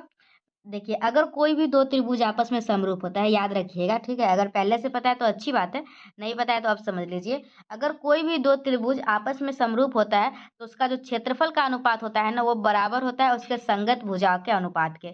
ओके, चलिए अब हम लोगों से नेक्स्ट क्वेश्चन देखिए क्या है, त्रिभुज पी क्यू आर में पी आर स्क्वायर बराबर है P Q square plus Q R square. ठीक है, 62 नंबर क्वेश्चन क्या है, त्रिभुज है हम लोग का पी क्यू आर, जिसमें एक त्रिभुज है हम लोग का पी क्यू आर, जिसमें पी आर जो है पी आर का स्क्वायर बराबर है P Q square plus Q square के। तो एंगल क्यू क्या होगा, तो एंगल क्यू आप लोग का 90 डिग्री हो जाता है। ठीक है, ये आप लोग पाइथागोरस प्रमेय का विलोम पढ़े हुए थे ना, तो उसमें था क्या, अगर हम लोग का ये वाला भुजा बराबर होगा इसके, इसका स्क्वायर बराबर होगा इसके स्क्वायर प्लस इसके स्क्वायर के, मतलब ये हम लोग का होता है कर्ण। ठीक है, क्या होता है, ये कर्ण होता है, ये होता है आधार, और ये होता है लंब।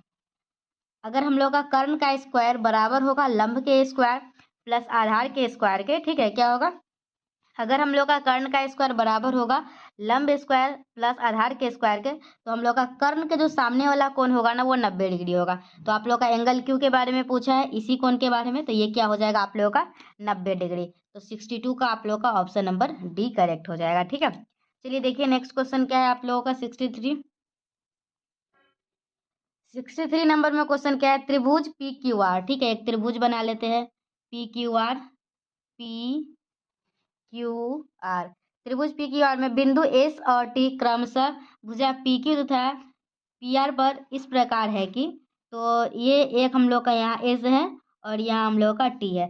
तो बिंदु एस और टी क्रमशः भुजा पी क्यू तथा पी क्यू तथा पी आर पर इस प्रकार है कि एस टी समांतर है किसके, क्यू आर के। तो ये जो है ना एस टी, ये समांतर है, ठीक है, क्यू आर के। ठीक है, ये वाला समांतर का चिन्ह होता है, ये भी आप लोग ध्यान रखिएगा।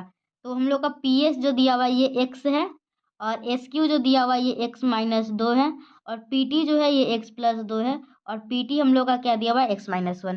अभी तक जैसे जैसे क्वेश्चन में बोल रहा था ना सब कुछ हम लोग वैसे ही किए। ठीक है, और आप लोग एक थेल्स थ्योरम पर थेल्स प्रमेय पढ़े होंगे। ठीक है, क्या पढ़े होंगे, थेल्स प्रमेय। उसमें क्या बताया गया था कि अगर हम लोग का कोई त्रिभुज होगा और उसमें दो मध्य बिंदु होगा, और उसका दो जो मध्य बिंदु से बनी रेखा जो होगी वो सामने वाले के समांतर होगा, तो हम लोगों का बराबर होता है पी एस, मतलब ये वाला भुजा बट्टे ये वाला पी एस बट्टा एस क्यू बराबर होता है पी टी बट्टा टी आर के। ठीक है, तो पी एस आप लोगों का क्या है यहाँ पे एक्स, एस क्यू यहाँ पे क्या है x-2, पी टी यहाँ पे क्या है आप लोग का x+2, टी आर क्या है आप लोग का x-1। ठीक है, फिर हम लोग क्या करेंगे, गुना करेंगे, क्रॉस मल्टीप्लिकेशन। तो x के साथ इस दोनों को गुना कीजिएगा। ठीक है, x इंटू x-1 बराबर, अब इस दोनों को गुना कीजिएगा। ठीक है, गुना कर लिए। तो हम लोग को गुना कैसे करते हैं, ये इसके साथ करेंगे तो x², ये फिर इसके साथ करेंगे तो -x। और देखिए ये a प्लस बी है और ये a माइनस बी है। a plus b into a minus b का फॉर्मूला होता है a² माइनस बी²। क्या होता है आप लोगों का a² माइनस बी²। तो ये हो जाएगा आप लोग का x² -4। ठीक है, तो हम लोग का ये x² है, यहाँ -x है, बराबर से उधर कोई रहता है ना, बराबर से उधर तो प्लस में रहता है, और इधर आता है तो आप लोगों का माइनस में हो जाता है, और इधर माइनस में रहता है ना तो इधर प्लस में आता है। तो ये हो जाएगा +4 = 0। ये प्लस में है, ये माइनस में कट जाएगा, तो ये -x हो जाएगा, +4 = 0। ठीक है, तो यहाँ -x बराबर क्या हो जाएगा, ये इधर +4 है तो इधर जाएगा तो -4, तो इससे ये कट जाएगा, तो x बराबर क्या आ गया आप लोगों का 4 सेंटीमीटर। ठीक है, तो हम लोग का इसका आंसर क्या हो जाएगा 4 सेंटीमीटर, ऑप्शन नंबर ए। समझ में आ रहा है ना सारा क्वेश्चन। चलिए देखिए नेक्स्ट क्वेश्चन अब आप लोगों का क्या है। 64 नंबर में भी हम लोग का ठीक उसी प्रकार से है। चलिए इसमें हम लोग बनाते हैं 64 नंबर क्वेश्चन। क्वेश्चन पढ़ लिए आप लोग, क्या है, त्रिभुज ए बी सी। तो हम लोग बना लेते हैं त्रिभुज ए बी सी में बिंदु डी और ई क्रमशः, डी है यहाँ पे और ई है यहाँ पे। ठीक है, डी और ई क्रमशः भुजा ए बी तथा ए सी पर इस प्रकार है कि ये जो डी है ना वो समांतर है किसके, बी सी के। और तो आप लोग का क्या हो जाएगा ए डी। अगर हम लोग क्या पढ़े थे, थेल्स पर में आप लोग पढ़े होंगे, नहीं पढ़े होंगे तो मैं आप लोगों को बता देती हूँ। ठीक है, टेंशन लेने वाला बात नहीं है। अगर हम लोग का कोई भी त्रिभुज रहता है, ठीक है, और उसमें बीच में दो मध्य बिंदु रहता है। ठीक है, ये मध्य बिंदु है डी और ई, तो ये हम लोग का ये रेखा और ये रेखा अगर आपस में समांतर होगा ना तो ये ए डी बट्टा डी बी, ठीक है, बराबर होता है किसके, ए ई बट्टा ई सी के। ठीक है, ए डी हम लोग को ए डी इसमें दिया हुआ है, ए डी बट्टा डी बी दिया हुआ है, ये दिया हुआ है 4/5, और ए ई हम लोगों को नहीं पता है। ठीक है, और इसमें देखिए ये ए डी बट्टे डी बी दिया हुआ है, और ए ई अपन ए सी दोनों में से कुछ नहीं दिया हुआ है, ए सी दिया हुआ है। ठीक है, ये पूरा आप लोगों का 18 सेंटीमीटर दिया हुआ है, पूरा दिया हुआ है। ठीक है, इसमें मिस्टेक होगा, टाइपिंग मिस्टेक है, या फिर देख लेती हूँ एक बार। ए डी बट्टे डी बी है तो ए ई बट्टे ई सी के बराबर होगा, और आप लोगों को ए सी दिया हुआ है, ये पूरा दिया हुआ है, ये और ये नहीं पता है। ठीक है, तो ये मान लीजिए 1 मिनट के लिए एक्स है और ये मान लीजिए वाई है। ठीक है, तो ये एक्स बट्टे वाई का रेशियो दिया हुआ है। ठीक है, तो ये दोनों का जोड़ आप लोगों का कितना दिया हुआ है 18 सेंटीमीटर। इस क्वेश्चन में थोड़ा सा मिस प्रिंट होगा क्योंकि इतना ऑब्जेक्टिव में है ना, इतना बड़ा क्वेश्चन आप लोगों से नहीं पूछा जाएगा। ठीक है, तो यहाँ पे x + y जो है ये आप लोगों का 18 सेंटीमीटर है। तो यहाँ से अगर मैं आप लोगों से बोलूँगी तो 5x बराबर किसके है, 4y के, ठीक है। और एक इक्वेशन है ये और एक इक्वेशन ये है, दोनों को सॉल्व करके हम लोगों को x और y का मान निकालना है। इसमें क्या निकालना है, a, मतलब इसका x का हम लोगों को वैल्यू चाहिए, ठीक है। तो हम लोग इसको निकाल लेते हैं। अच्छा, और एक बात और मैं बताती हूँ, देखिए ध्यान से समझिए, इसको क्वेश्चन समझने का एक और मैं शॉर्ट तरीका खोजी हूँ इसका। देखिए ये हम लोगों का है ना ABC है, क्या है, ABC, और ये हम लोगों का DE है। इसका और इसका रेशियो दिया हुआ है ना AD/DB, ठीक है। इसका इसका रेशियो बराबर होगा किसके, AE अपन EC के, और ये हम लोग का 4/5 के दिया हुआ है, ठीक है, दिया हुआ है ना AD/DB।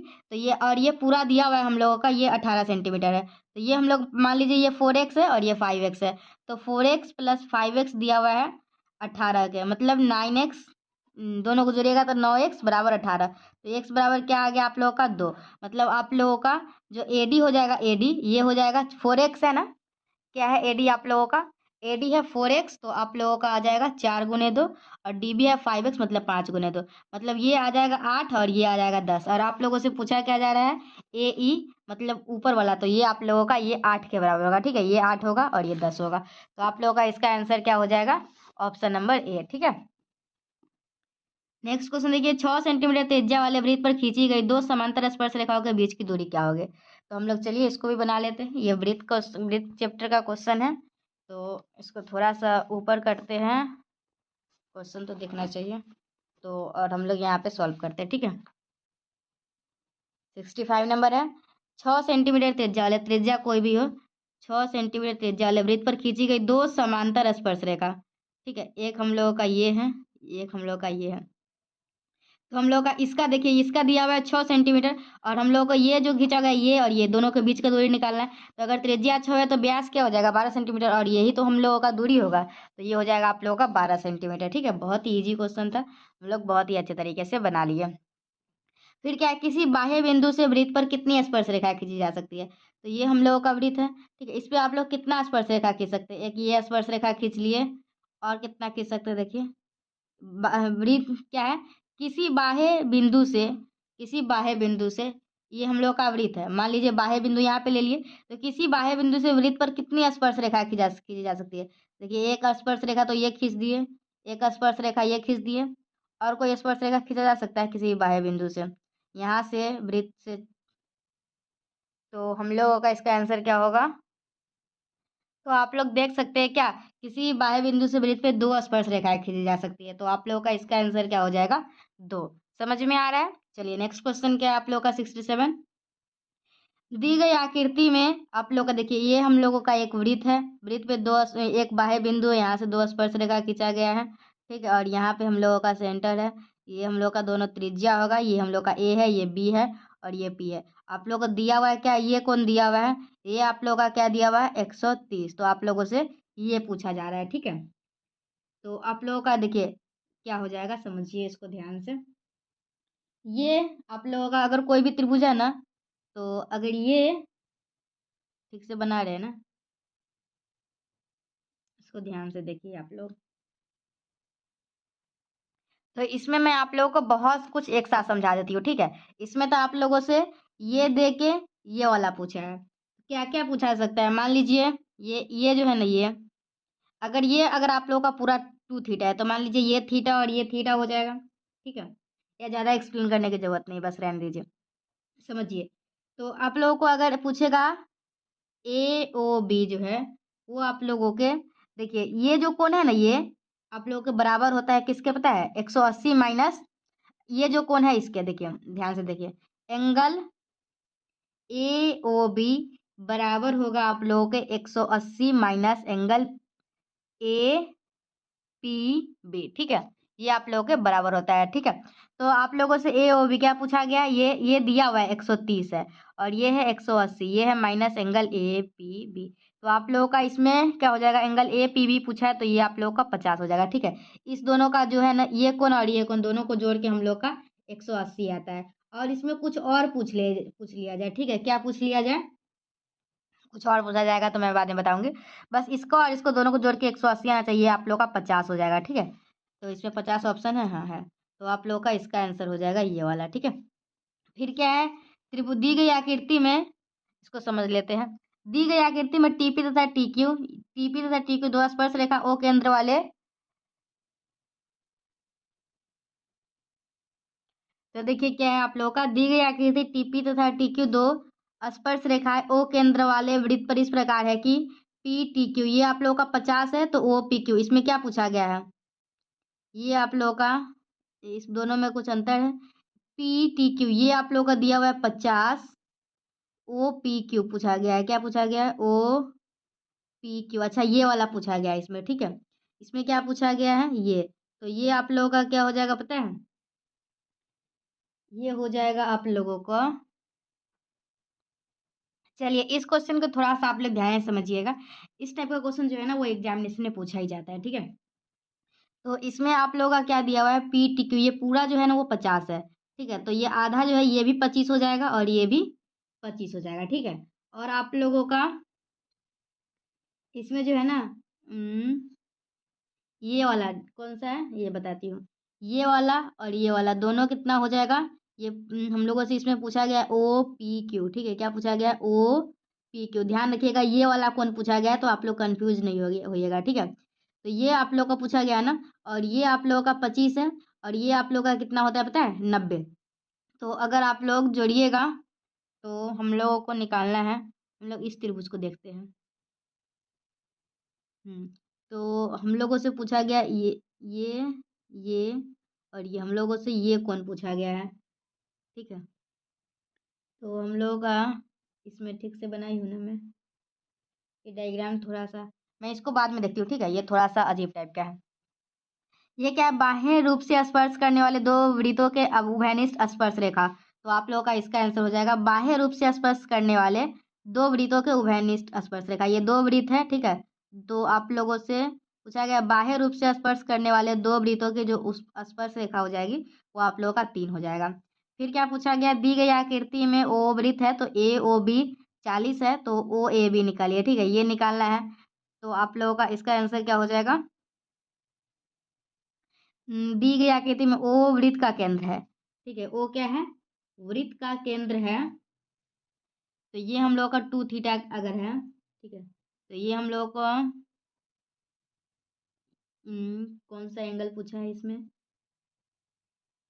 हम्म, इसको अगर हम लोग इसको इस तरीके से बनाते हैं, ठीक है, तो इसमें आप लोगों का जो होगा ना क्या हो जाएगा, 70 हो जाएगा, ठीक है, इसका आंसर हम लोगों का। फिर इसका नेक्स्ट क्वेश्चन क्या है, यदि किसी वृत्त की परिधि, चलिए देखिए ध्यान से समझिएगा ये सारे क्वेश्चन को, ठीक है। क्या क्वेश्चन में है, यदि किसी वृत्त की परिधि और क्षेत्रफल का परिमाप समाप है, ठीक है। ये वाला देखिए थोड़ा सा ऊपर कर लीजिए और 71 से ध्यान से समझने की कोशिश कीजिएगा, ठीक है। क्या है, यदि किसी वृत्त की परिधि और क्षेत्रफल का परिमाप, तो वृत्त की परिधि क्या होता है आप लोगों का 2 पाई आर, और क्षेत्रफल वृत्त का क्षेत्रफल क्या होता है पाई आर स्क्वायर, ये दोनों आपस में समान है, पाई से पाई कट जाएगा, ठीक है, ये आर से ये आर कट जाएगा, तो यहाँ आप लोगों का एक आर बराबर आ गया 2। तो वृत्त का व्यास पूछा है, तो वृत्त का व्यास क्या हो जाएगा, इसका दुगुना मतलब 2 दूना 4, तो आप लोगों का इसका क्या हो जाएगा डी हो जाएगा, समझ में आया। चलिए देखिए नेक्स्ट क्वेश्चन क्या है, 72 नंबर क्वेश्चन, 3 सेंटीमीटर त्रिज्या वाले गोले का आयतन, तो गोले का आयतन का फॉर्मूला होता है 4/3 पाई आर क्यू, गोले का आयतन का फॉर्मूला क्या होता है 4/3 पाई आर क्यू, तो 4/3 पाई आर, आर त्रिज्या क्या है 9, मतलब 3 तिहाई 9, मतलब ये दोनों कट जाएगा तो 4 तिहाई 12 पाई हो जाएगा आप लोग, सॉरी, चार, इसका क्यू है ना, तो 3 तिहाई 9 तिहाई 27 होता है, ठीक है, 3 का क्यू, तो ये कटेगा 9, तो 9 चौक 36 पाई हो जाएगा आप लोगों का। तो 72 का आप लोगों का क्या हो जाएगा, 72 का बी हो जाएगा, समझ में आया। 73 देखिए, 73 नंबर क्वेश्चन आप लोगों का क्या है,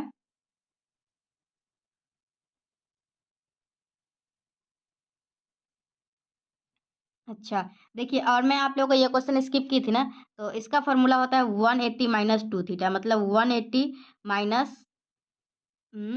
2 थीटा है ना, तो 280, तो 180 में से 80 जाएगा, तो नहीं इसका मैं बाद में देखती हूँ, कोई और मैं कुछ और सोच ली थी। चलिए देखिए 72 तक हो गया है ना आप लोगों का, 73 देखिए, यदि एक वृत्त की परिधि दिया हुआ है तो क्षेत्रफल। देखिए वृत्त की परिधि क्या होता है 2 पाई, और वृत्त की परिधि क्वेश्चन में क्या दिया हुआ है 10 पाई। तो ये पाई से पाई कट जाएगा, ये 2 पंचे 10 कट जाएगा, ये तो आर बराबर क्या आ जाएगा आप लोगों का 5 आ जाएगा। ठीक है, पूछा क्या है वृत्त का क्षेत्रफल। वृत्त का क्षेत्रफल क्या होता है आप लोगों को पता है, पाई आर स्क्वायर। क्या होता है वृत्त का क्षेत्रफल, pi r square. R pi r का आर क्या है यहाँ 5 है, तो 5 का स्क्वायर 25। तो आप लोगों का क्या हो जाएगा इसका आंसर, वृत्त का क्षेत्रफल पाई आर स्क्वायर होता है और आर 5 दिया हुआ है, तो आप लोग का इसका आंसर हो जाएगा 25 पाई। क्या हो जाएगा 25 पाई। तो 73 का आप लोगों का ऑप्शन नंबर सी करेक्ट हो जाएगा। समझ में आया। 74 देखिए आप लोग अब कहाँ पे है। हाँ, एक घनाभ की लंबाई चौड़ाई तथा ऊंचाई दिया हुआ है तो इसका विकर्ण। तो विकर्ण जो होता है वो होता है root under l square plus b square plus h square. ठीक है, घनाभ का विकर्ण का फॉर्मूला है लंबाई स्क्वायर प्लस चौड़ाई स्क्वायर प्लस ऊंचाई स्क्वायर। लंबाई कितना है हम लोगों का 8 है, मतलब 64 हो जाएगा। 8 का स्क्वायर, 6 का स्क्वायर क्या हो जाएगा 36 हो जाएगा, और एच मतलब 5 का स्क्वायर 25 हो जाएगा। 64 36 100, और 100 का रूट अंडर 125। ठीक है, रूट अंडर 125 को क्या लिख सकते हैं 5 गुने 5 दूना 10 50 25। तो ये 25 5 में बाहर आ जाएगा, तो 5√5 आप लोगों का इसका आंसर हो जाएगा। समझ में आया, बिल्कुल आया होगा। फिर से मैं आप लोगों को समझा देती हूँ, देख लीजिए, ध्यान से देखते रहिएगा सारे क्वेश्चन को। ठीक है, हम लोग कितने नंबर क्वेश्चन पे 74 में है, और हम लोग इसी वीडियो में पूरे 100 क्वेश्चन कंप्लीट करने वाले हैं। ठीक है, 74 सॉरी। चलिए, घनाभ का विकर्ण का फॉर्मूला क्या होता है आप लोगों में से किसी को याद है क्या। घनाभ का विकर्ण का फॉर्मूला होता है, घनाभ का विकर्ण, घनाभ का विकर्ण का फॉर्मूला होता है रूट अंडर लंबाई का स्क्वायर प्लस चौड़ाई का स्क्वायर प्लस ऊंचाई का स्क्वायर। इसमें क्या दिया हुआ है 8 6 5। क्या दिया हुआ है 8 6 5। 8 का स्क्वायर प्लस 6 का स्क्वायर प्लस 5 का स्क्वायर। ठीक है, तो 8 का स्क्वायर क्या हो जाएगा 64 36 25। ये क्या हो जाएगा 100 और 125। तो 125 को हम लोग क्या लिख सकते हैं, इसको 50 25 25 125। 2 5 मिलके 1 5 बाहर आता है। ठीक है, और बच जाता है 1 5, तो 5√5 हो जाएगा। ठीक है, तो आप लोगों का 74 कंप्लीट हुआ। अब देखिए 75 क्या है हम लोगों का। 75 मैं कॉपी को इधर रख लेती हूँ। ठीक है, क्योंकि बताना भी है और एक्सप्लेन भी करना है, तो थोड़ा सा मैं बुक को इधर एडजस्ट करती हूँ। चलिए देखिए 75 में क्या है आप लोगों का, यहाँ देखिए 4 सेंटीमीटर त्रिज्या वाले अर्धवृत्त का क्षेत्रफल। तो अर्धवृत्त का क्षेत्रफल क्या होता है किसी को याद है। वृत्त का क्षेत्रफल तो सभी को याद रहता है पाई आर स्क्वायर। तो अर्धवृत्त का क्षेत्रफल क्या हो जाएगा उसी का आधा, पाई आर स्क्वायर बाई 2। तो 1/2। पाई का मान जो है ना वो 22/7 होता है। आर आर आप लोगों का त्रिज्या है, और आप लोगों का यहाँ 4 दिया हुआ है, तो 4 गुना 4, ये 2 दूना 4 हो जाएगा। 22 दूना 44, 44 चौका 4 चौका 16 का 6 हासिल 1, 4 चौका 16 1 17। ये हो जाएगा 176/4 सेंटीमीटर स्क्वायर। ठीक है, आप लोग का कौन सा करेक्ट आंसर आया, ऑप्शन नंबर डी। समझ में आया। देखिए नेक्स्ट क्वेश्चन क्या है 76। निम्न में से कौन सी एक घटना की प्रायिकता नहीं हो सकती। देखिए प्रायिकता जो है ना हम लोग को 0 से 1 के बीच में ही आता है। ठीक है, तो जो 0 से छोटा होगा या 1 से बड़ा उसको आप लोग कट कर सकते हैं। तो 25% का मतलब क्या हुआ 1/4 होता है। ठीक है, परसेंटेज को फ्रैक्शन में कैसे बदलते हैं वो मैं आप लोगों को बता देती हूँ।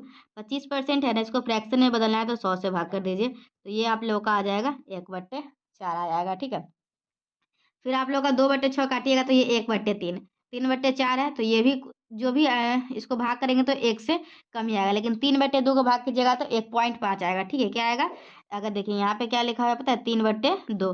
तो 3 को अगर भाग दीजिएगा 2 से तो 2 एकम 2, तो 1 बचेगा। फिर हम लोग दशमलव देकर 2 पंचे 10, तो 1.5 आएगा।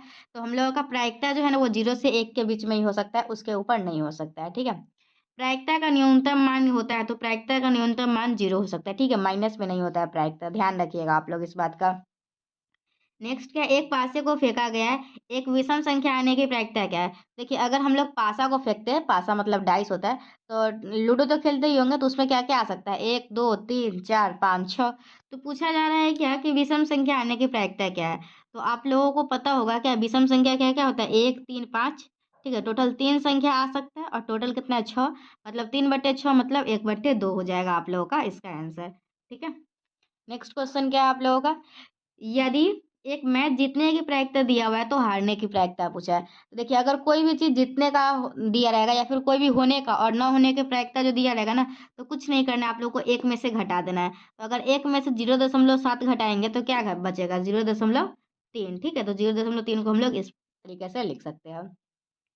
अच्छी प्रकार से फेंटी गई एक ताश की गड्डी में से एक पत्ता यादृच्छिक निकाला जाता है तो काला रंग की होने की प्रायिकता क्या है? देखिए काला आप लोग का कितने रंग का होता है पता है? 2 रंग, मतलब कोई एक काला होता है, एक और कोई रंग होता है, ठीक है? तो काला भी 26 होता है और वो भी 26, तो हम लोग का 26/52 हो जाएगा। तो इसका आप लोगों का क्या आ जाएगा? 1 बट्टे क्या आ जाएगा? 26 दूना 2 होता है काला, ठीक है? काला रंग का बादशाह पूछा है, ध्यान रखिएगा। तो बादशाह आप लोगों का 2 होता है, ठीक है? तो 2/52 हो जाएगा, तो ये 1/26 कटेगा, ठीक है?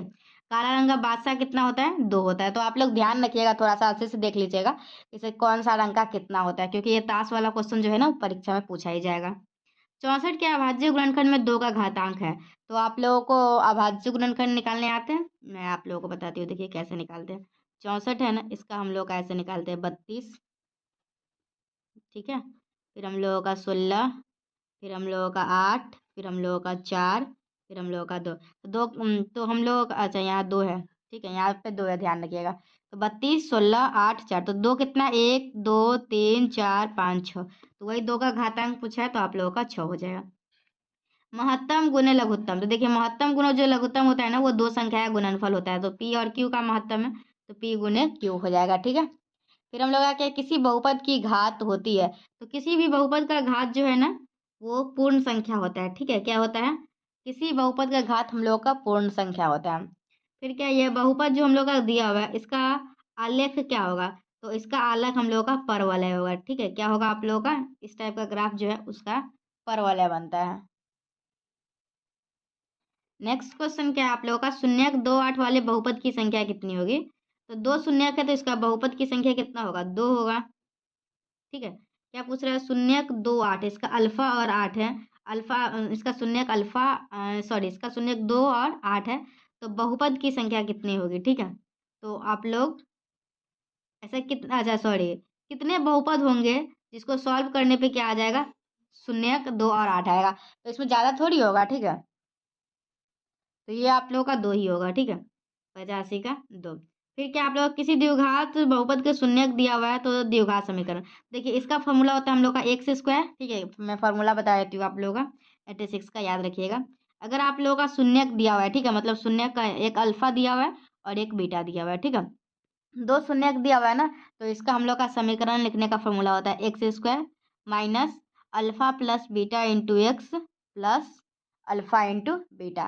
तो यहाँ क्या हो जाएगा हम लोग का? एक्स स्क्वायर माइनस अल्फा कितना है? 2 और बीटा है हम लोग का 6।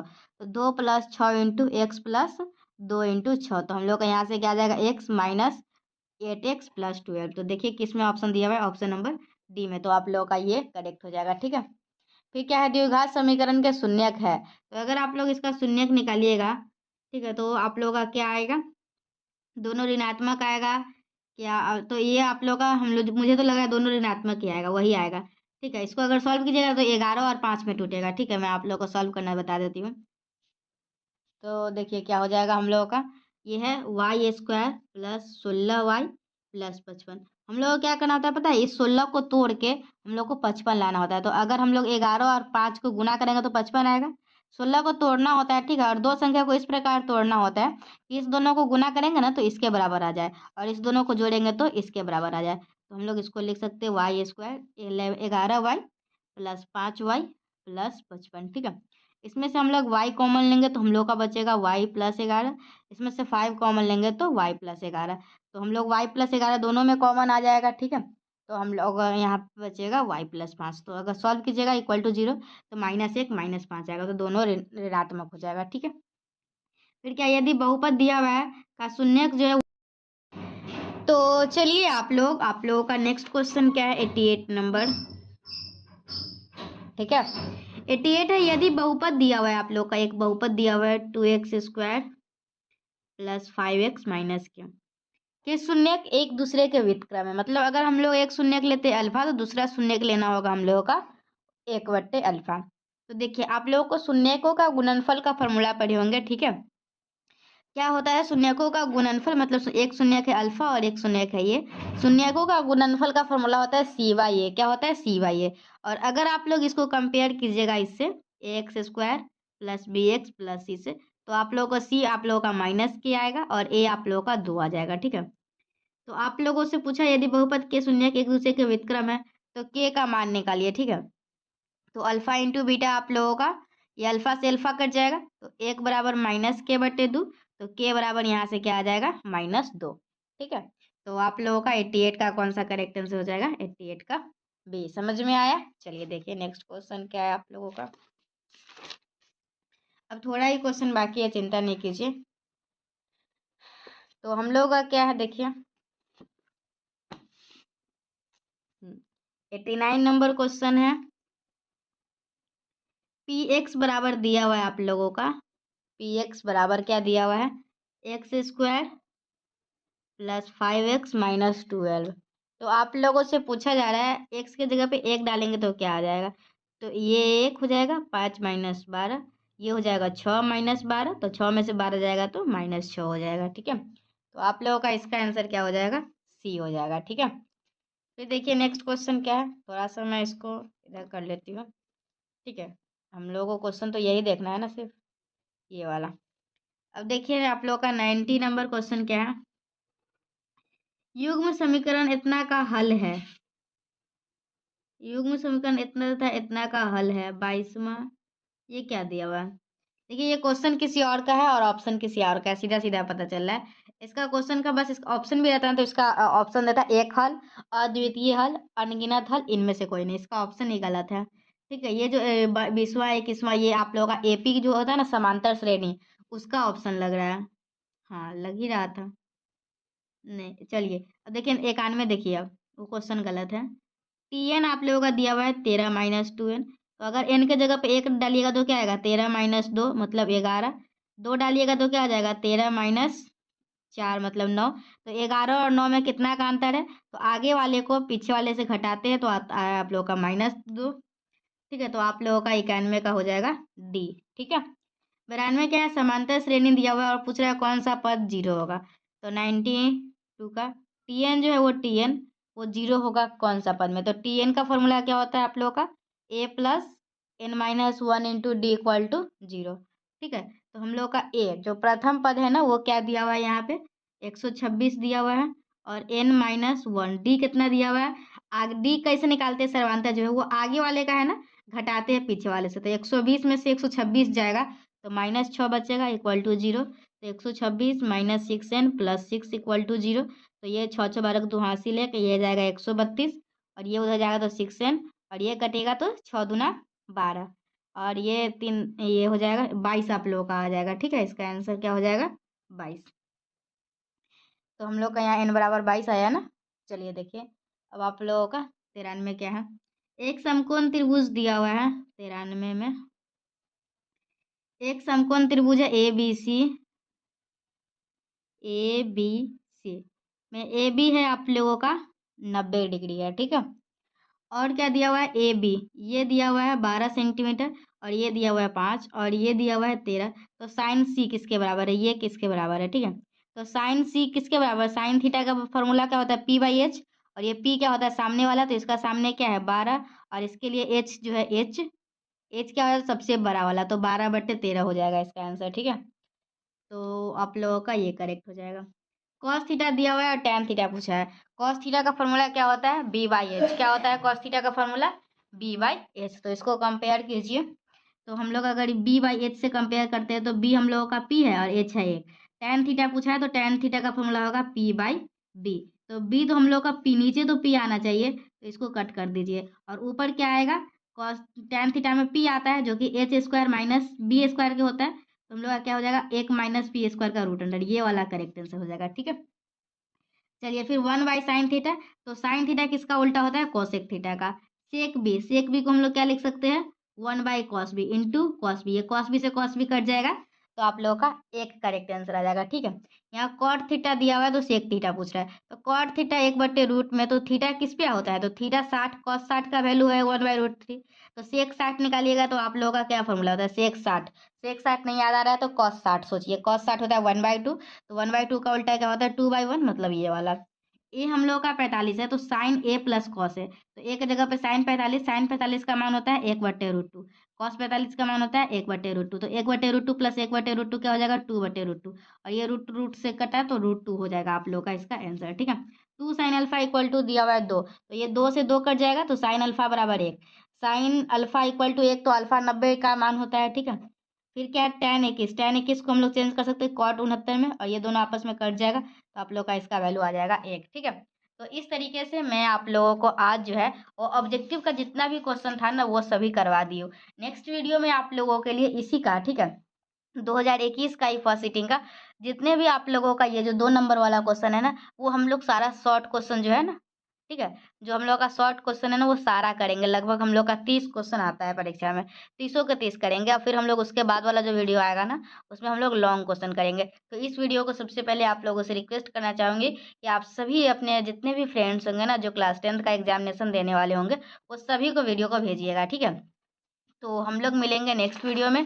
Till then bye and thank you and thanks for watching my video. चलिए बाय।